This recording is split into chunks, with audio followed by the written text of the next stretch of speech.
Has a teacher ever accused your child of doing something that you know he could not have done? This question stirs my heart. My daughter was pestered and humiliated by a teacher over her favorite child in the classroom, to a point where she had lost all her smiles and grew awfully silent. I never knew I saw her changing, but she never wanted to tell me what was the matter. Until one day she broke into tears over a treatment that stigmatized her so badly. She did not want to go to school anymore. School should be a safe place when it comes to teachers, but her school was not. She had a teacher that had a favorite child, and everyone in the classroom that did something that involved the favorite child was in trouble. No arguments. You were always wrong and the favorite child was always right.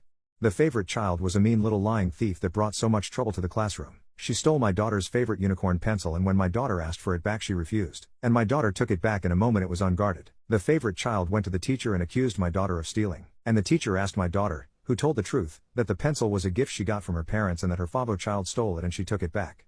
The teacher called her a liar and put her in front of the class while everyone had to tell my daughter what a bad child she was for lying.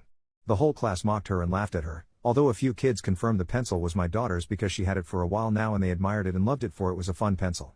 The teacher was deaf to the arguments and continued to humiliate my daughter. She had to break, she told her, for she was a stubborn lying human being that did not deserve to have any friends or respect. Those were her words, to a 7-year-old. The other kids who thought it was unfair what happened to my daughter told their parents, and how my daughter had stood there, holding back her tears. And that they were afraid the teacher might do something like that to them as well. So I got support. Thank God. I went to the principal and told him the story. He assured me she was a good teacher, but when the other mothers started to complain as well about her discriminatory behavior, the school had to investigate.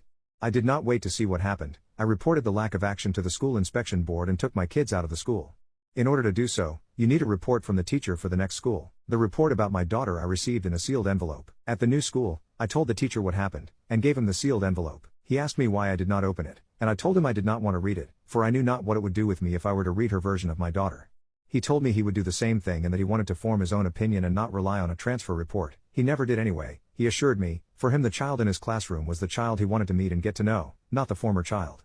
It took weeks, progress was slow, and my daughter trusted no one. We discussed talking to a professional, but the teacher asked for more patience and time. And one day she was playing upstairs and I heard her sing again. She always used to sing little silly self-made happy songs. And there she was, her old self again. I went to the teacher the next day to share this with him, and he told me she sang in class also when they had free time. He told me she was making such good progress and he was happy to have her in the classroom. She was a caring and sociable child, and he told me he did open the report and read it, and asked my permission to pass it on to the school inspection board. He knew the investigation of that teacher had not really happened, and he wanted them to know, with his experience, what a person she was and that she should not be allowed to teach anymore. And so it happened. The other school was reorganized after this. The teacher had her license taken away, and the principal was removed.